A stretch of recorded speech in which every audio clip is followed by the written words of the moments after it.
There's no place to escape to. This is the last podcast. On the left. That's when the cannibalism started. What was that?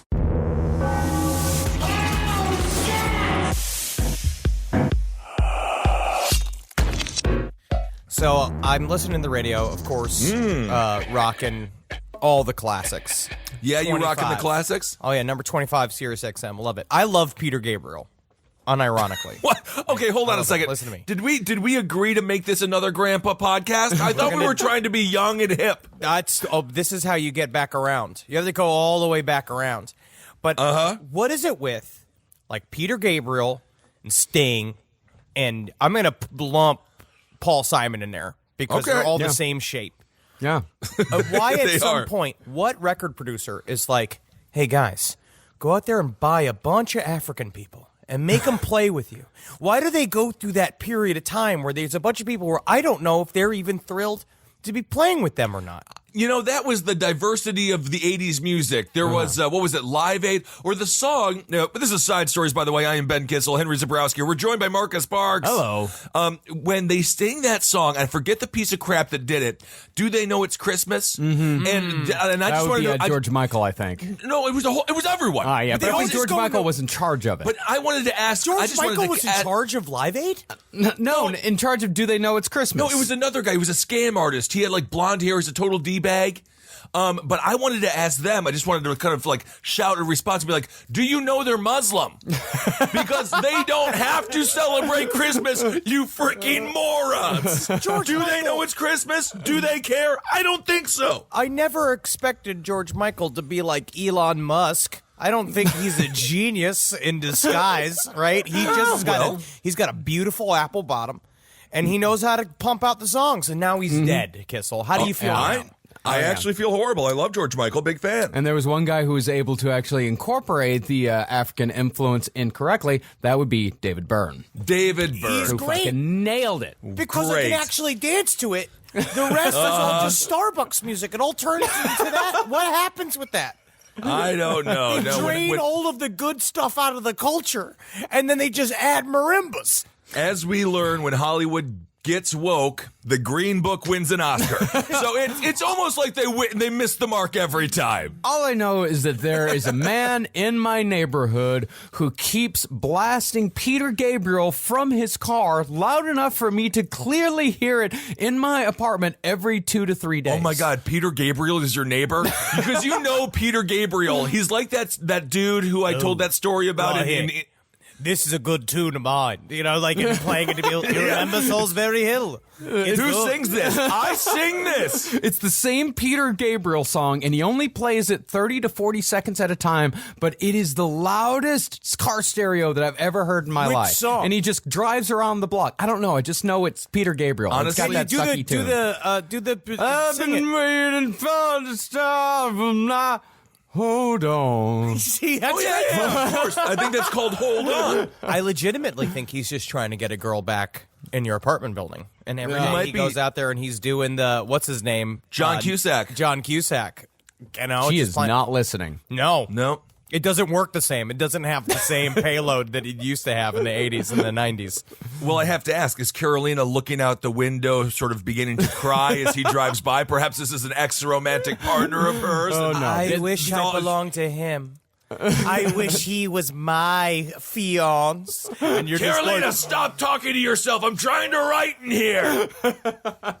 No, he's 2 blocks over for some reason. Okay. But that's how loud it is. Oh, very good. Very good. Well, I can't judge him.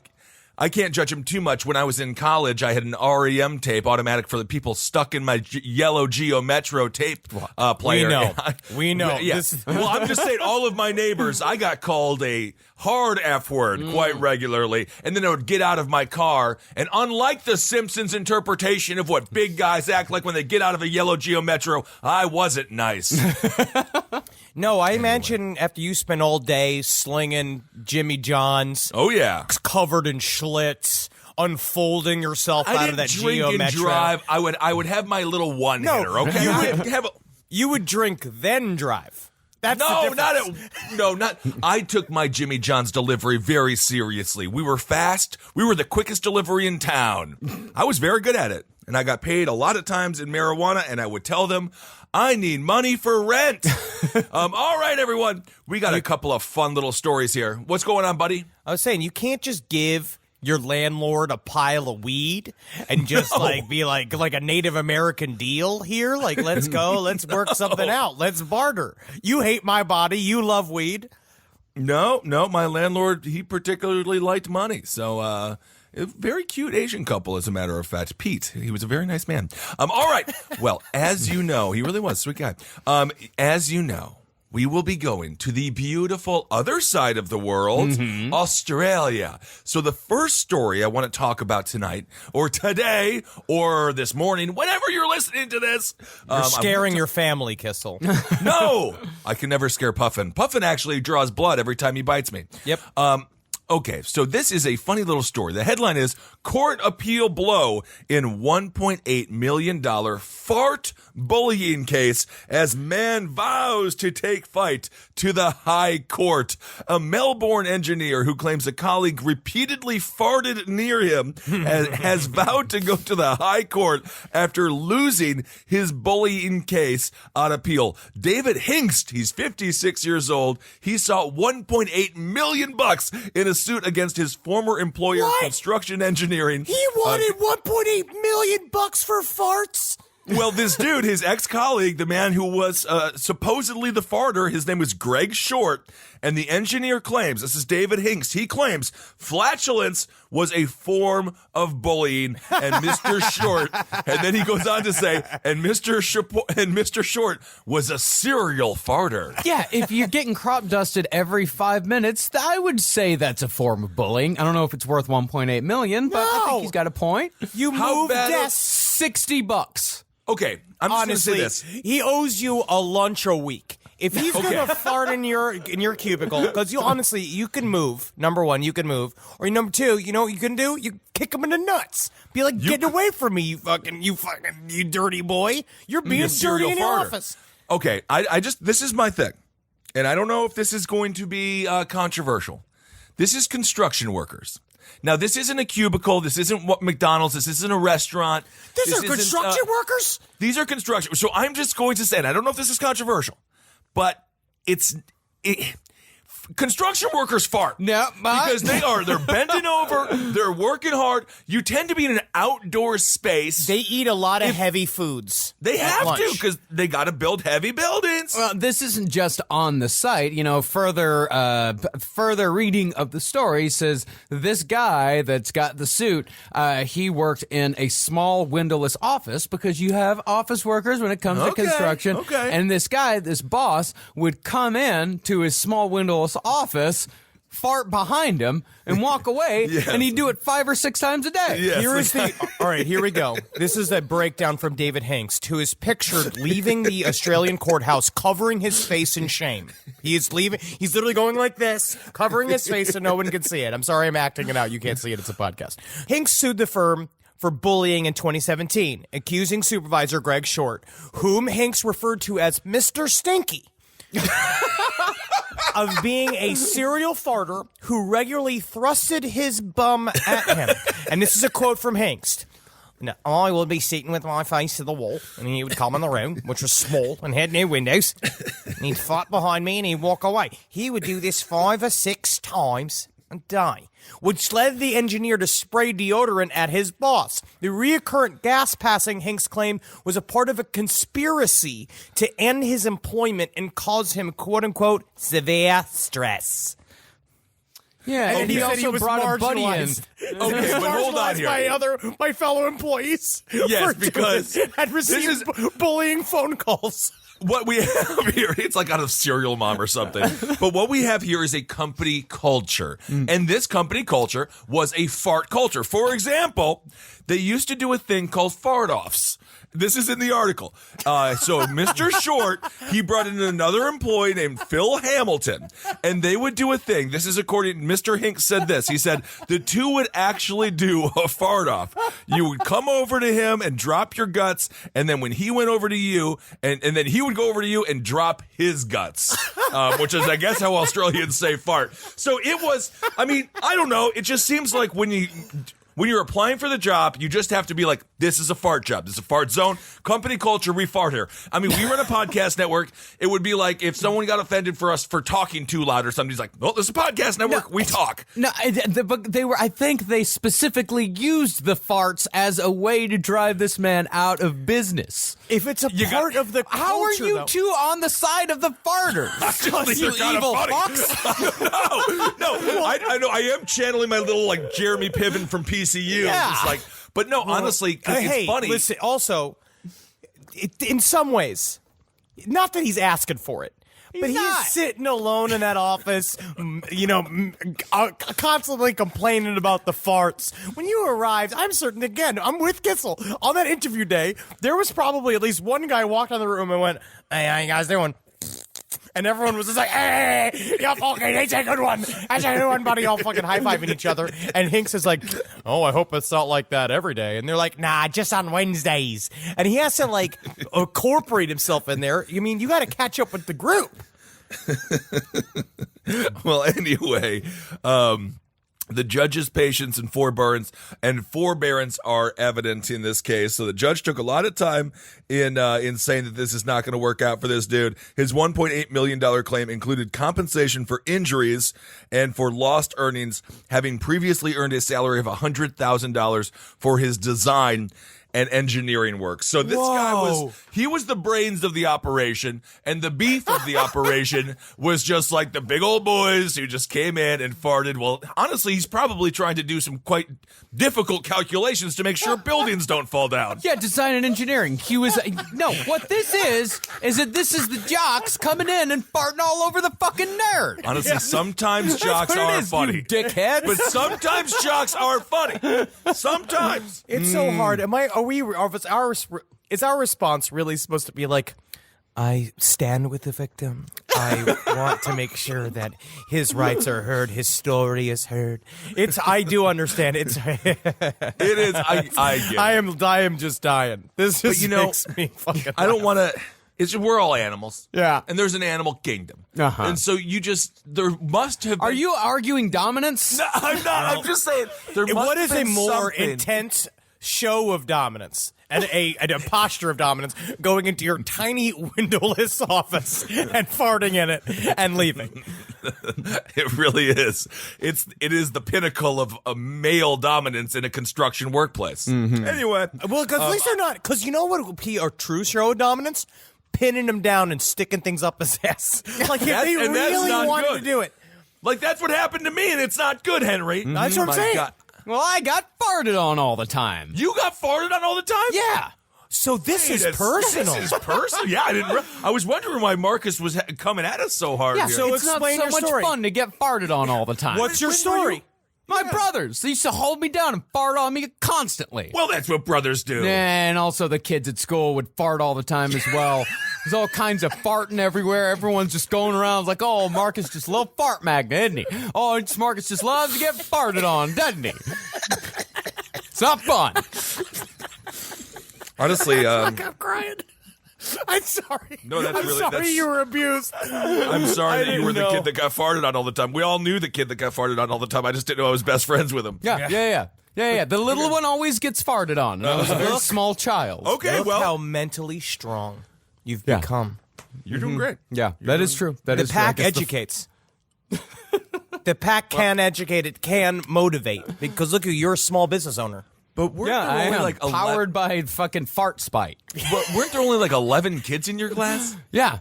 And they would all just fart on you? Well, there was like a whole, but not all of them would fart on me. But the entire elementary school, each other.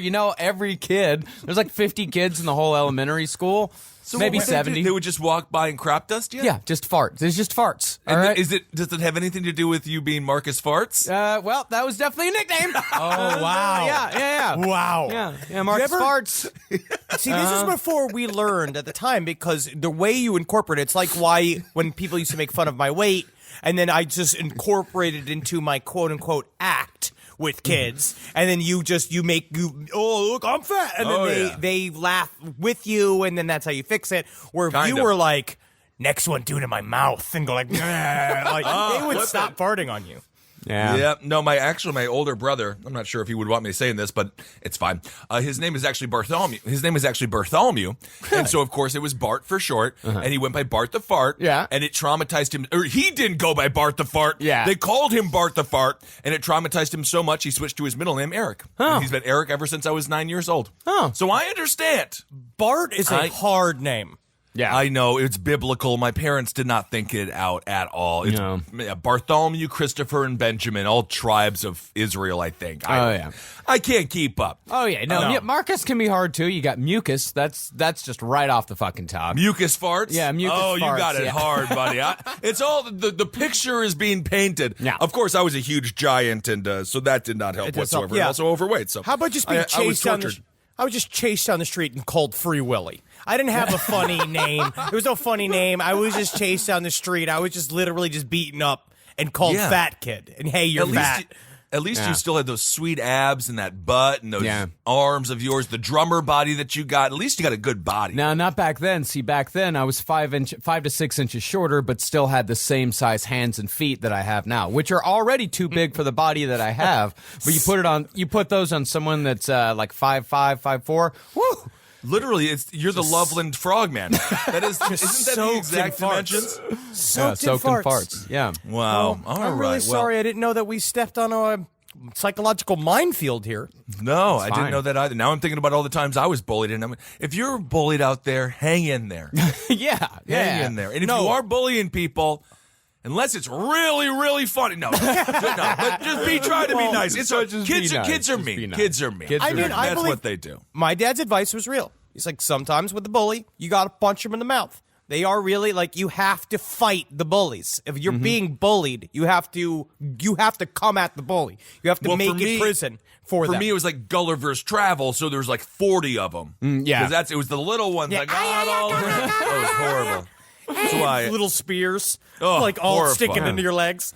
Still traumatized forever, but you know what? We're making up for it now. Yeah, I just learned the skill of psychologically traumatizing insults. See? Hey, yeah, and then they just went away eventually. Yeah, that'll plug those butts right up. Absolutely. I guess I'll save these farts for home then. I'll never fart again. Yeah. But there was someone who really had a bad home life, and the only thing that gave them joy was farting on you. Think about that. Also gave I them was joy. well aware. I knew. I knew that. I figured out the psychology behind it pretty young age. At least my father doesn't beat me. Yeah. Never went that far. No, that's good. That's good. I think it's because all of our fathers beat us. So we didn't really have that leg up. Rise from your grave. Rise from your grave. But Henry, you were saying that on our Schumacher episode with Joseph Callinger. Schumacher, someone totally different. Yes. I know. I was just trying to say it in a fun accent. Let me take Shoemaker. Joe Callinger was a very interesting man, and we covered him for 2 weeks, and it was harrowing for many, entertaining for us. I am not scared by Joseph Callinger anymore, but the thing is now it's walking around, and always the constant thing. Same thing with the reason why Mark David Chapman haunted Marcus and I so specifically, because these guys are just walking around, and they look normal, but they are having full-on vivid hallucinations of your murder while you're walking down the street. I'm not trying to make you paranoid, but sometimes it's healthy to be paranoid. But what we forgot to include in the last episode, we didn't forget. It was just we didn't pile it into the information, is that Joseph Callinger left a series of poems for Floretta Schreiber that I would love to read in the voice of Joseph Callinger so you could see more of his interior dialogue. Now, I've had a lot of people ask me the question this week of why does Joseph Callinger sound like Bernie Sanders? Right. And the answer is I do not know. Okay. When it comes to building a voice, I don't know if it's interesting to talk about the quote-unquote process of the work. But when it comes to making a voice, sometimes for me, it was when I saw the picture. I didn't see the early picture of Joe Callenger's. I didn't see the younger ones. I only saw the ones when he was post jail, when he had the big beard. And the first thing that came to my mind, which is how I sometimes do this, was like, he looks like if Bernie Sanders was an offensive lineman. And so I just went that way before. And so that's just what you do. And then it slowly turned into Tony Clifton because the accent slides, because I'm not Daryl fucking Hammond. All right, there it is. Inside the Podcaster's Workshop. But there's certain ones, because like LRH, I try to do an impression of LRH because there's so much of his voice that is recorded so you can hear it. You know, like Charles Manson, it's funny to just make him sound like a desert spider, like you make him sound all crazy. And then there are certain ones that there's no, you know, like, and then Panzram spoke for itself, right? Because he's just fucking a big, jacked, horny, powerful man. Yep, absolutely. So American legend. Kind of, yeah. And Infamous. boy rapist. Yeah, more that. Right. Played by James Woods in a movie. Honestly, James Woods. James Woods' Twitter it's phenomenal, but I wouldn't say it's phenomenal. I would say it's awful. Yeah, it's really phenomenally fucking awful. terrible. It's one of the reasons I don't go on Twitter. Yeah, because it's old people that ruined it once again. Baby boomers. As a matter of fact, baby boomers they managed to ruin Twitter. Everything. They managed to ruin everything they touch. I know we have some baby boomer listeners out there. You're one of the good ones. Yeah, you're one of the good ones. One of the good ones. Don't ruin podcasts, please. So that's anyways. our job. That's what we're gonna do. So you got some poems from Callenger here that you want to read, and I just have to ask, what do we got as far as poetry? We got BTK, who is a poet. BTK was a poet. David Berkowitz was a poet. Now, my question, this is actually for Marcus, and I don't really know, because this is the time period where it seemed like they encouraged them to write poetry, to express themselves. Well, I know that Dennis Rader always wrote poetry. Yeah. He wrote poetry for the first time when he first got a hold of the police. Shirley Locks, I think, was the name of his first poem that he worked on for weeks and weeks and weeks before he sent it in. And then when he finally did send it in to the Wichita Eagle, they just threw it in the crank pile because they thought that it was a Valentine, because it was right around Valentine's Day, and he didn't include any money to put it in the classified. So we're like, this guy's fucking nuts. Just put it in the crank pile. Who gives a shit? But I think it's an easy way to express yourself. It doesn't take much talent to write poetry. It takes an enormous amount of talent to do poetry well. Yes. And when you do poetry well, like it's astonishingly beautiful when poetry is done well. But any old asshole can just write a couple of lines and call it poetry. Yeah. Sometimes it becomes very like outsider arty, right? Where you can be so crazy you write incredible poetry because just your kind of the way your mind works as a word jumble, you're creating these crazy pictures or evoking certain emotions in a very specific way. But it seems like this is also the time period where a lot of the mental health way they dealt with, especially with killers, is that it was them just like weaving baskets in a room. It's like that shit all Thorazined out, like doing crafts. Right. So this is a poem called "The Unicorn in the Garden." Ooh, Joseph Callenger, "The Unicorn in the Garden." When I was a little boy, my adopted parents, Anna and Stephen, killed a unicorn in my garden. The nightingale died too, and the lilacs and roses perished. I wanted to be an actor, playing with the unicorn in my garden. But they said, you will be a shoemaker, like your father, dumb cuff, and if you don't, you will be a bum. So I grew up in my adoptive father's shop, hearing the cutting of leather, smelling the odor of glow, my music the whirring of machines, idiot's delight, exiled on the street, isolated from other children. I lived among shoes and knives and hammers. Unknown, unwanted, unloved, I learned to shape souls, replace heels, drive nails. My own soul was hidden from me by the shop's dead world. A robot to their will. I died with the unicorn in my garden. Honestly, that's I not don't bad. I think it's actually kind of good. It's kind of strangely moving. It is. No, that's not bad at all, really. I mean, that's as far as serial killer poetry goes. I mean, it's definitely better than David Berkowitz's poem about the F train. It Oh, is. yeah, that's very true. Yeah. But is it less geographically correct? Yeah. One thing we didn't mention in the episode was Joseph Callenger's obsession with butterflies. Really? Yes. Yeah, Yes. he had a deep fascination with butterflies from a small child. That he imagined that he himself was a butterfly. That was one of his early delusions. Of course, I mean, there was a lot that we had to leave out of the episode. Otherwise, it would have been 5 fucking parts long. Right. But really, if you really want to get in, I recommend The Shoemaker. The Shoemaker is such a great true crime book, just so long as you just kind of gloss over all of Flora Schreiber's, I would say, like, lazy psychological... Well, just lazy- ancient. They're ancient psychological breakdowns. Yeah. And this trying is to- a poem he wrote. This is a poem he wrote about Charlie. Can I do one here just to contrast that? Because Dennis Rader truly sucks at poetry. He's the worst. So this is a poem that we did read just to because honestly the unicorn in the garden working. He did want to be an actor. He did. I mean, He obviously, did. again, Yeah, Joseph you remember? Callenger is a horrible. Nothing can explain away what he did. No. But but this is Dennis Rader. Oh, Death Canancy. You did this. You did this in the live show. I know. What is this that I can see? Cold, icy hands taking hold of me? For death has come. You all can see. Hell has opened its gate to trick me? Oh, death. Oh, death. Can't you spare me for another year? I'll stuff your jaws till you can't talk. I'll bind your legs till you can't walk. I'll tie your hands till you can't make a stand. And finally, I'll close your eyes so you can't see. I'll bring sexual death onto you for me.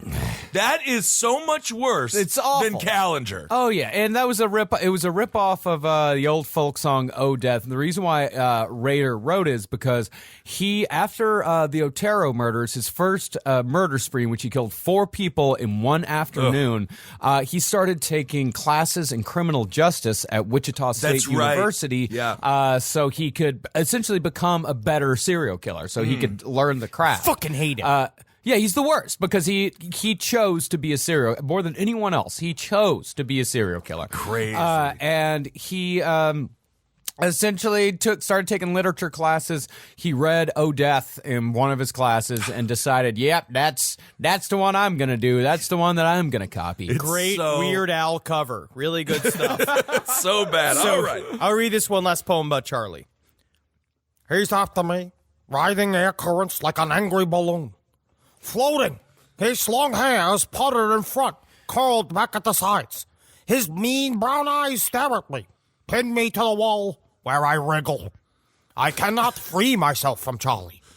He has no body, and below his eyes, his faceless face is just a tight tissue of skin wrapped around jawbones, rounding in a fleshy chin. That's just the face. I cannot free myself from Charlie. Bodiless rider, he rides thunderbolts in hell with the devil sings doom songs. Through his mouthless face then comes to me with bloody instructions. His favorite word is kill. But Charlie is real, like you and me. And someday I'm going to waste him. Someday I'm going to kill him. Someday I'm going to puncture him with a knife. He'll shrivel like an airless balloon. But maybe Charlie's going to kill me first. At night, I lie with one eye open.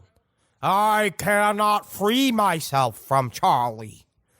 Scary. Yeah, once again, very good. And in a totally different style. It's like horror poetry. And that's the dismembered head that would compel him to kill that he just wrote a poem about? Well, no, I wouldn't say that Charlie necessarily compelled him to kill. Like, he delivered wasn't- instructions sometimes, but mostly he was there for encouragement. He wasn't Oh telling my him to stop. God. No, that's for damn sure. No. Yeah. When Callenger committed his third murder, yeah, Charlie was screaming for him to stab her again, stab her again, stab her again. But mostly Charlie was I would say Charlie was more there to assist the delusions that Callenger believed were coming from God. Well, sometimes, artists, Like an archangel. like an archangel, artists artists' minds, it can go either way. Yeah. To be a true creative, you kind of got to be a little wackadoodle. And I think BTK proves that, as Marcus just said, he was not crazy. No. He was doing all of this on purpose. Challenger, just by the quality of his poems, I think he might have been. I know he was absolutely nuts. Yeah, he was. Well, Dennis Rader was just such a loser. Yeah. And he did all of this. He constructed his whole identity. Nothing was on accident because there was no real him. Right. And the puns. Yeah. The puns. Oh, my God. Rise from your grave. Rise from your grave. All right. So, Marcus, you wanted to talk about something on this episode. Yeah. Okay. And obviously, I know exactly what it is. In no way did I forget what you wanted to talk about. This is a perfect tease and setup. Well, I was trolling through some of the conspiracy message boards this week. Good work. And thank you very much. Well, and I came upon a post from 2015. Okay. A good old-fashioned Illuminati update. Ooh, Yeah. all right. Illuminati update. And this is what conspiracy used to be. Like 2015 was kind of when 2015 was around the time the conspiracy bowl kind of tipped over into the mainstream. Yes. This is back when conspiracy was truly fucking nuts and truly fun. This is before people, took it literally and seriously. When Alex Jones was just asking questions. I'm just asking questions here. Well, before people ask, okay, you're going to get Well, the Illuminati update has a little bit to say about Alex Jones. All right. Well, the Illuminati update, it was originally posted on Anonymous Mags, which no longer exists. It is now a clickbait site. But it was written by a guy who had gotten out of the Illuminati after 47 years in service, and he was able to leave through the departure ritual. Okay. The departure ritual is, I eventually found out after a little bit of digging,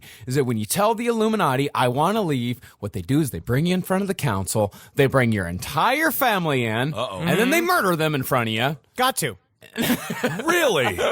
And then after that, they do mind experiments on you for about a year, and then they throw you in a hole underneath Denver, Colorado. I'll just stay.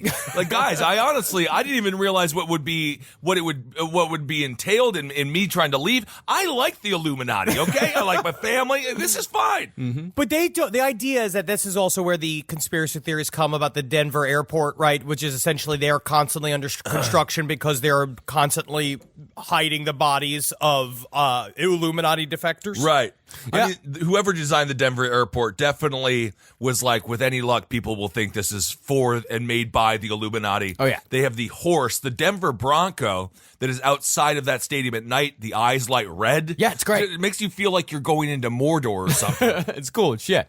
But this guy said that he was recruited into the Illuminati when he was 19 years old after he had gotten approached by a couple of men in black suits when he was a student at Harvard. Why didn't we get this shit? Why did nobody come to try to scoop us up?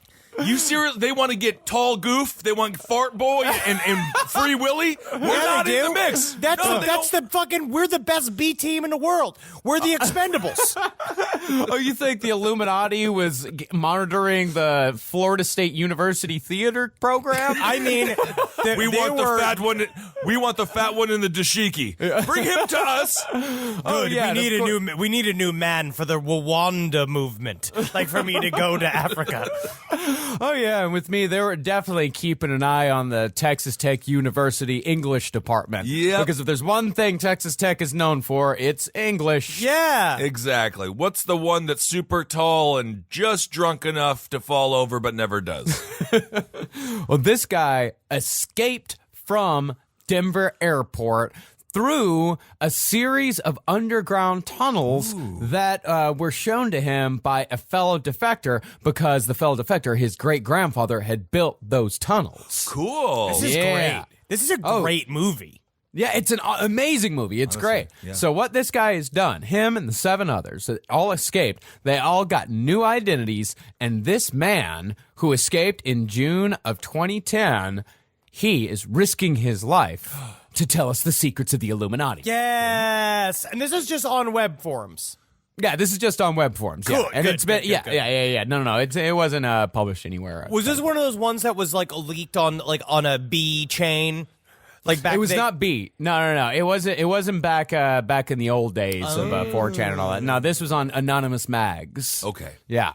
Well, this guy says that there are 57 underground bases and bunkers around the United States that are used for Illuminati purposes. But there are 439 bunkers all over the entire world, with the largest one existing in Sao Paulo, Brazil. Yeah, holds. Yep. So far, yes. Yeah, I've seen all of it. I've seen the reading. Yes. And that bunker is able to hold up to 5,000 people for a period of up to 10 years. Because, of course, when World War III comes, all the world's leaders got to have somewhere to go. Got to. Got to. And all the world's richest people are going to be there as well. Bill Gates, Warren Buffett, oil tycoons, they're all going to be living in this bunker with their families. They deserve that and their tax breaks for how well they've done for the U.S. economy. Oh, yeah, thank you. Just imagine the farts in that Buffett, Gates. Yeah, because Musk. Buffett constantly brags about how the only food he eats is Egg McMuffins from McDonald's. I mean, like, oh, God, what do your khakis smell like at the end of the month? Fake egg shits. Oh, but one thing about the oil tycoons is that they will be murdered in the bunker. They will? Yeah, so that the takeover of the Middle East will be much easier for the New World Order. Well, then they better not go. Yeah, But I guess they don't know that. they don't know that. This No. guy knows that, but they don't know that. It's like one of those. It's the what's the term? Like in the mob when they do the thing where it's like you think you're about to go get made. Like they're like, it's Right. like, hey, no, we gotta meet Joey out here. It's like by the docks, yeah. I mean, like, why are we going to the docks? I thought like all the maid guys go to the 88 Club, and it's like, nah, this is it's special. Shit, I killed him now. Yeah, that would be. I don't think that's good. I think it's better if you don't trick them like that. Yeah. I would be just like, honestly, if you're gonna kill me, don't make me think that I was gonna get made. I was so excited. Yeah. And now I'm gonna die. I look so disappointed. Yeah, well, I don't know. I mean, if you get shot in the back of the head, you at least die with a smile on your face. There you go either way. Oh, by the way, these bunkers, this guy that wrote the article, he was in one of these bunkers in China in the 90s, and he said it's pretty much like staying at a 5-star hotel. Really? Very luxurious. Oh, so why would he even escape? Well, no, this was before he decided to leave the Illuminati. This is in the Illuminati. Yeah, this is when he was in the Illuminati. Because remember, he was in the Illuminati for 47 years. Okay. Well, you want to hear some of the other people that have stayed in these bunkers over the years? These 5 stars? These 5-star bunkers? Yes. Leon Trotsky stayed in a bunker for a while. Of course he did. Did he After die? Stalin- When did he die? Oh, these bunkers have been around for a while. Must have Wow. been. Yeah, when the hell did he die? That was a long ass time ago. 30s, 40s? Yeah, must have been, Yeah, right? something like that. Yeah. I mean, didn't he get stabbed with an ice pick in Mexico? Yeah, Mexico. Yeah. He Well, died in after- 1940. Yeah, 40. Now, after Stalin defeated Trotsky and secured power in the Soviet Union after Lenin's death, Trotsky was moved to an underground bunker just inside Switzerland. And Stalin didn't know this because if he did not follow the orders of the Illuminati, then Trotsky was going to be reinstated as the leader of the Soviet Union. Ooh. And it was important to have Trotsky placed in this bunker because Stalin was going to kill him otherwise. Now, Stalin eventually fell in line with the Illuminati's plans, and Trotsky was executed because he was no longer needed. Okay. He was insurance in case Stalin didn't fall in line. It's like, all right, then we'll kill Stalin, put Trotsky back in his place. But Stalin fell in line, and they just killed Trotsky. Can you imagine how annoying that would be, though, just to be stuck with Trotsky in a 5-star hotel? He's just trying to like unionize everything and just like just be. Was it like the second act of what is it? That Frida Kahlo movie? I didn't see it. Just about that. Yeah, it's How going annoying to it that is. like Mexico hotel that they were all at, where and it was Yeah. just like everybody that you loved and that you could name from the 1930s. That was like a famous artist, just all hanging around,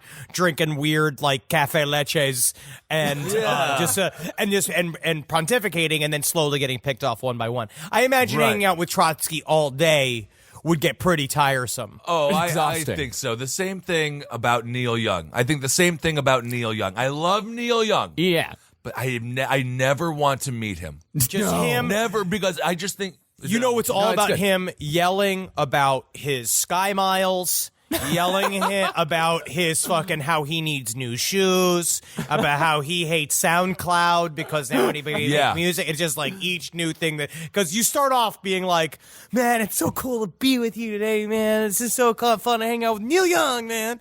And he's like, my feet hurt. Yeah.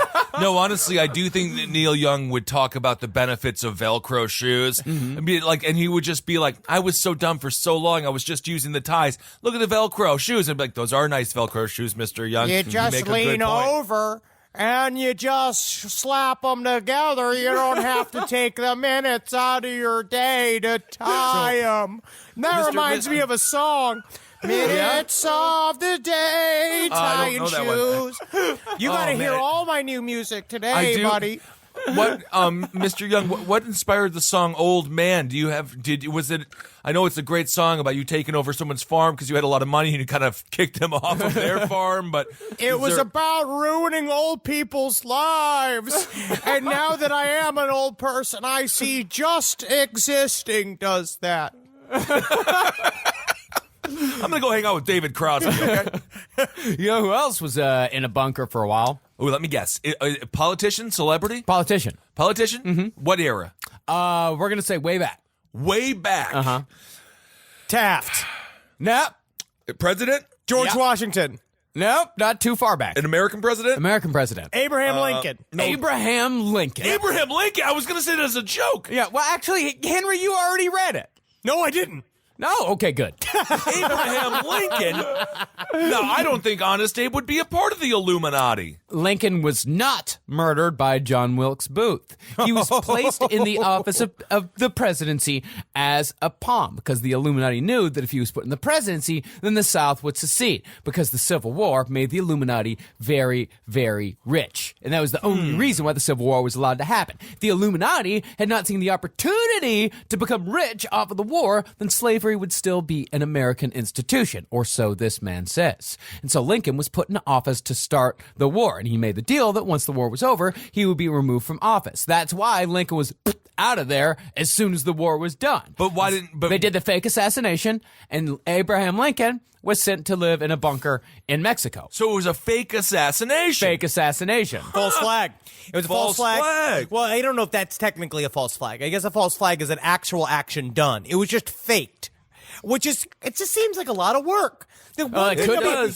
It could be a false flag, but because the murdering of Abraham Lincoln definitely led to the punitive measures that were placed on the South during Reconstruction, which of course benefited the Illuminati. And obviously none of this See is how real. easy it is? I understand how easy it is. None of this is real. But also, John Wilkes Booth, who would you get to work on something that is false? An actor. He was an actor. He was the first crisis actor. Do you people see how easy it is? Wow. But it started with actually having Shakespearean training. See, that's how I think that's one of these crisis actors don't have the same training as they used to, and it's a part of the falling down of conspiracy culture. Is that if we took the time to put these crisis actors into, conservatories, something where they can really play different characters, where you could put a beard on him and he could look something different. You could really blend in, make him a lady. Right.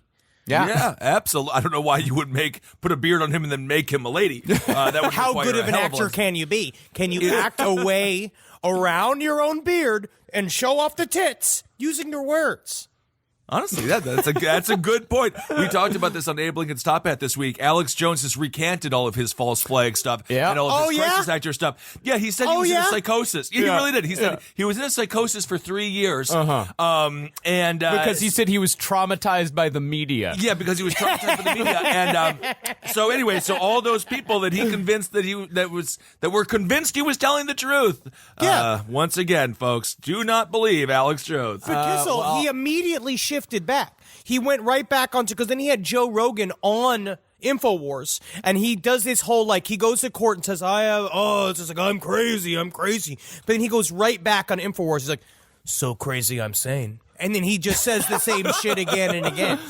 He's a monster. This man right here that wrote the article, he's got a little bit to say about Alex Jones. Okay. He said Alex Jones is not who he says he is. For years, Jones has been working to uncover the secrets of the Illuminati and the New World Order, right? Sure. But in reality, he is a member of the former and will be in power in the latter. Of course. What? Yeah, no, that makes total placed in the sense. world. Yeah, and he's been placed there to feed false information to throw trackers off the trail. Do not believe anything that the man tells you. That's what this Illuminati member says. There is nothing more fun than conspiracy theorists arguing with other conspiracy theorists. Bill Cooper and Alex Jones actually had one of the best feuds Great feud. in radio history, and they're both crazy. Although Bill Cooper, I will say this, not as nefarious as Alex Jones. Yeah. I think Bill Good Cooper, intentions. He did, and obviously you get what you want in life, and I think he wanted to be shot by the police. Yeah, he did, and man. then It's the indeed ultimate he way to. was. That's the ultimate conspiracy theorist way to go out, dude. That's what you want. He got it. He made it for himself and he got it. But they are all a fucking mess. But I actually believe that's like one of those where I love seeing the conspiracy theorist lens shift to their own people. It always happens. They always cannibalize themselves like a bunch of fucking Democrats. And as soon as because it's now on him, because it's true.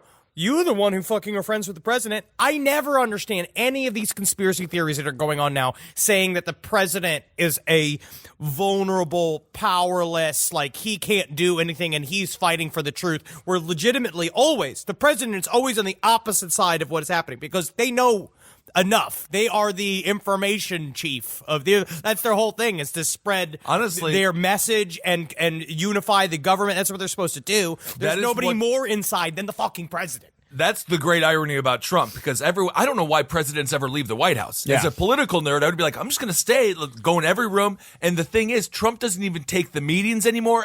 Usually a president wakes up around 7, 8 o'clock, you got your generals in there. He doesn't even do those. They give him a portfolio full of pictures. Yes.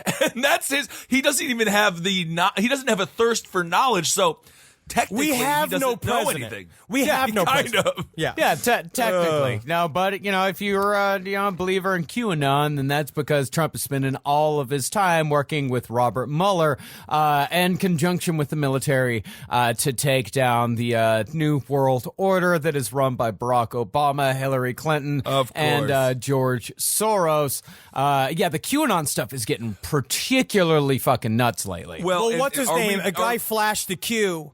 I forget which shooting that he just did. I have this story here. So, are we good with the conspiracy theory? There's plenty more to get through. well, but we could. We're just generally talking about conspiracy theories.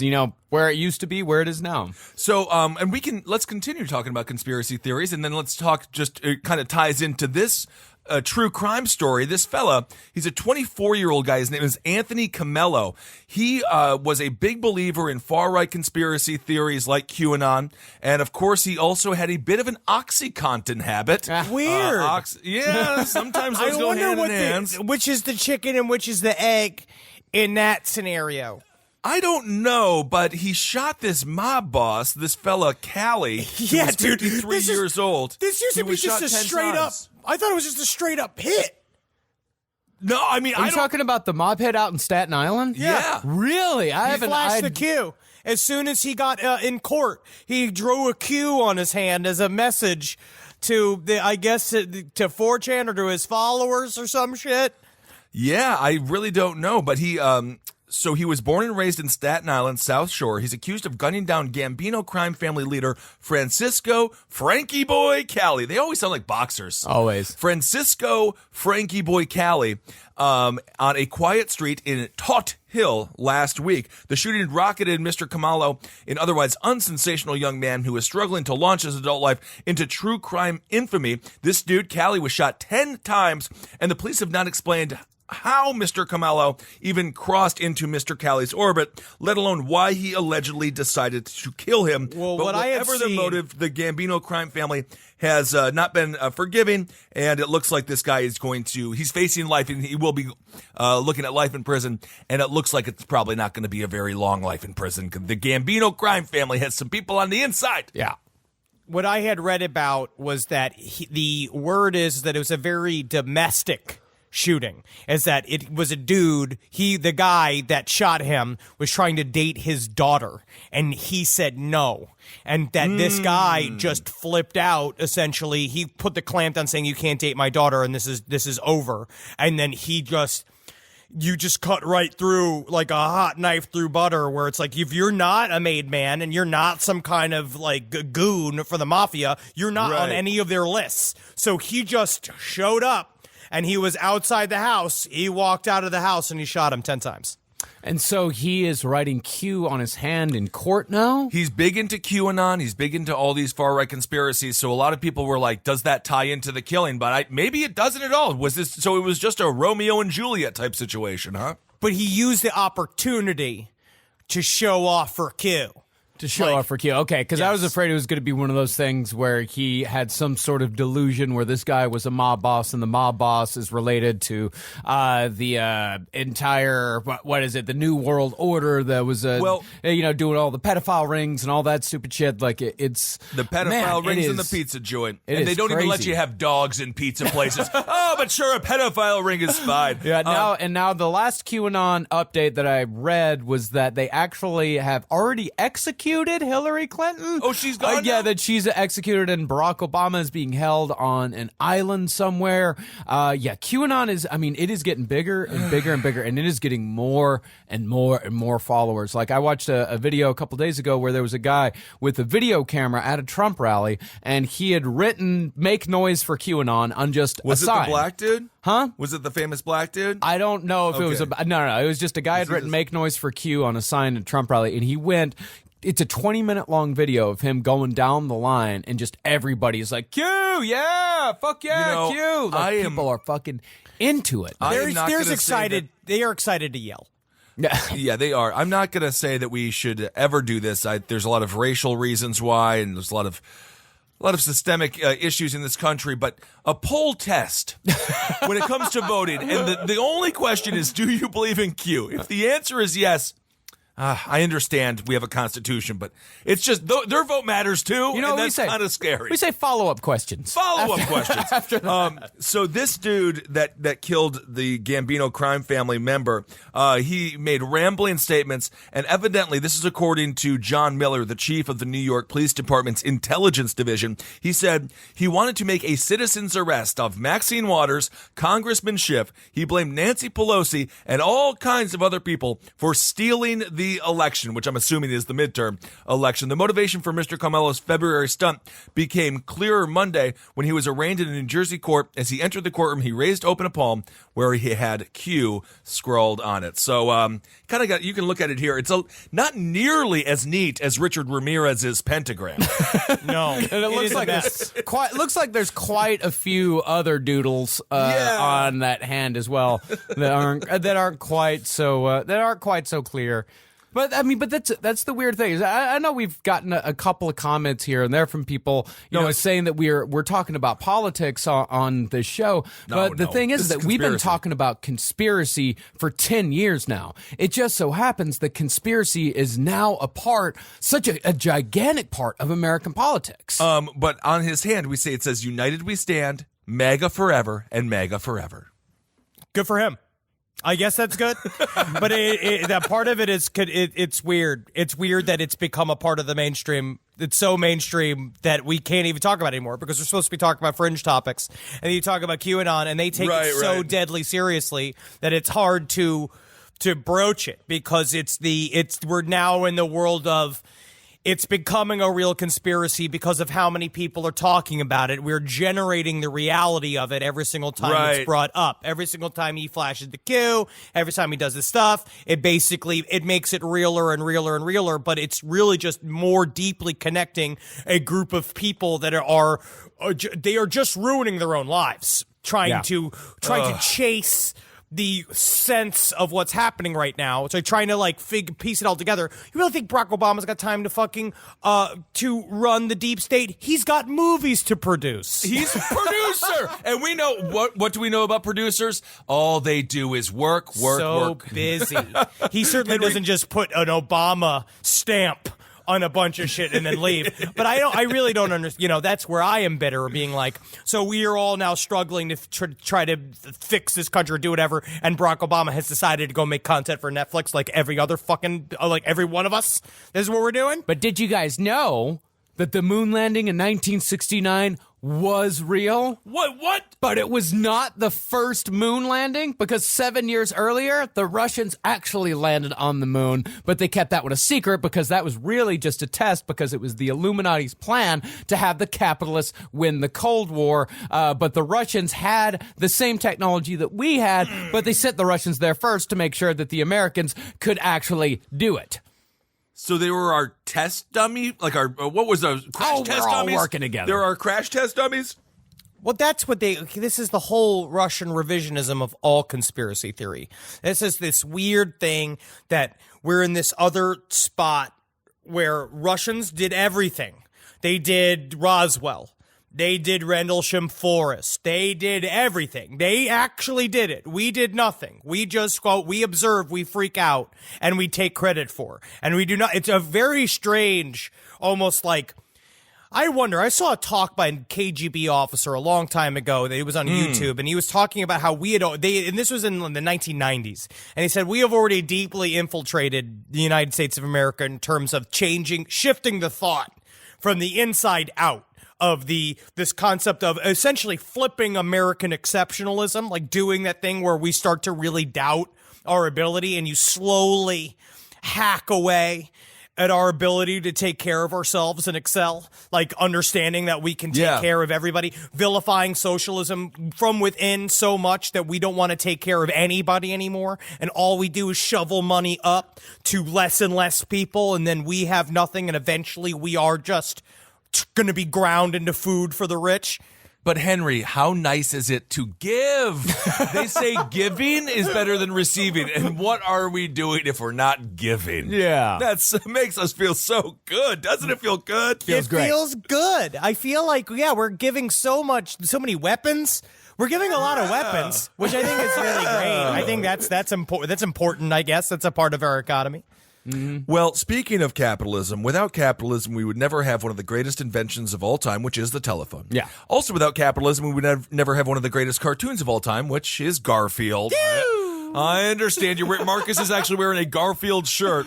And evidently in France, these two things are combined, and Garfield phones have been washing up on the shores, but like a lot of them? Yeah. It's been very strange. A French coastal community has finally cracked the mystery behind these Garfield telephones that have plagued its picturesque beaches for decades. Since the 1980s, it's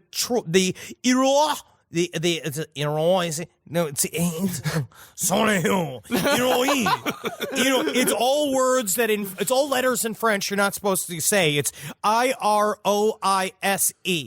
Okay. Coast in Brittany has received a supply of bright orange landline novelty phones shaped like a famous cartoon cat. They keep washing up, and it's been going on since the 80s. These weird ass Garfield phones keep landing on the beach, and they've been trying to clean it up. So last year, campaigners from the Air Violence anti-litter group made the novelty phone a symbol of the plastic pollution on the beaches of the Finistère region, part of which is a designated marine park. Now, once a common household item, its eyes open and when the landline receiver is picked up. You guys ever have a Garfield phone? Oh yeah, I always wanted one. I did love them. My brother had a full Garfield themed room until he was 16 or 15, and then one weekend it was all RuPaul and Delight posters. It went from Jim Davis posters and Garfield posters. Jim Davis actually signed a letter to my brother Eric. It was very nice. That's very nice. That's really nice. Yeah. And then Eric said, "I want to be an adult now," and then he got into RuPaul, and then I used to think she was quite attractive, and she is. That's that.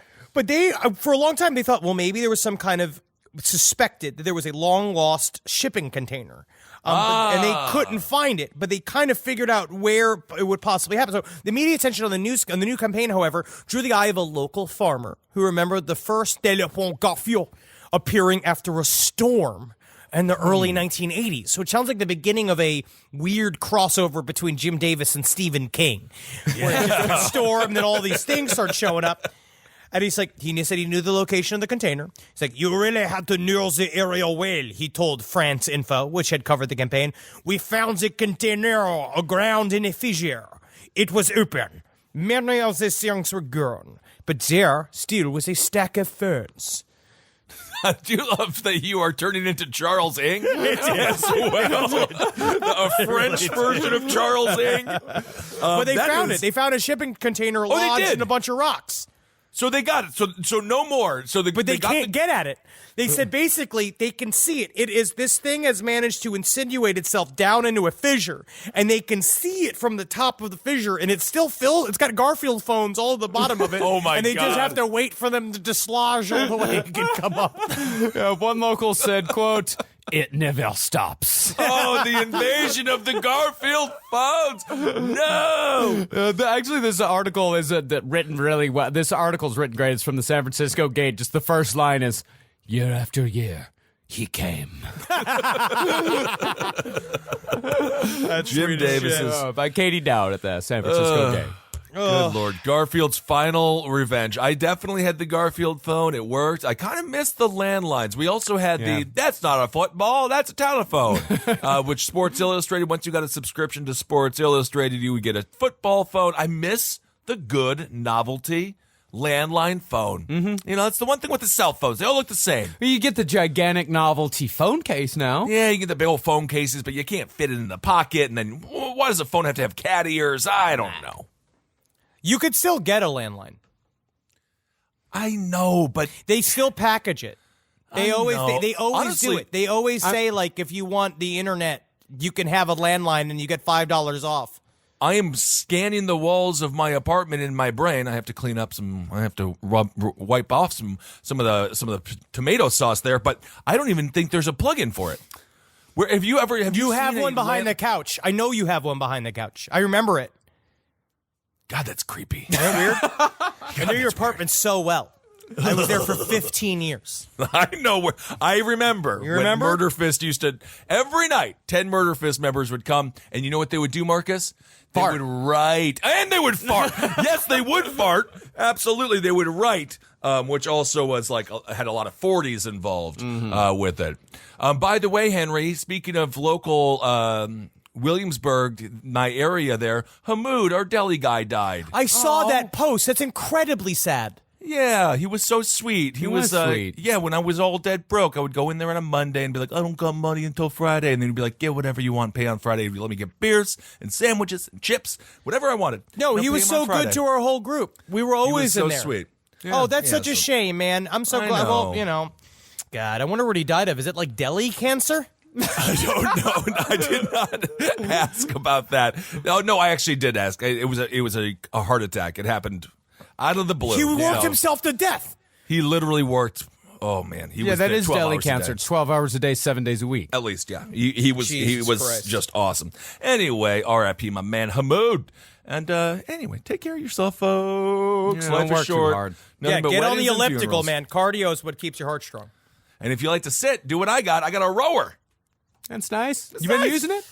Yes. You No, I can't actually have been. just sit on it, though. It's not just a chair. I know. I've been rowing. I talked to my therapist. I'm doing a lot of things. Nice. Doing a lot of things. That is great. All right. Well, thank you all so much for listening, Marcus. Thank you for coming in and sharing your course. Illuminati knowledge. Yes. Henry, great poetry. It's not my poetry. It's Joseph Callender's poetry. So thank him. Yeah. And And honestly, thank him that for the material. Thank him for 2 episodes of material. I guess we have to do that now. Do we have to thank the serial killers? We They don't. gave us? We No. absolutely don't know. Good. No. Good. I'm just wondering. Yeah. Just checking.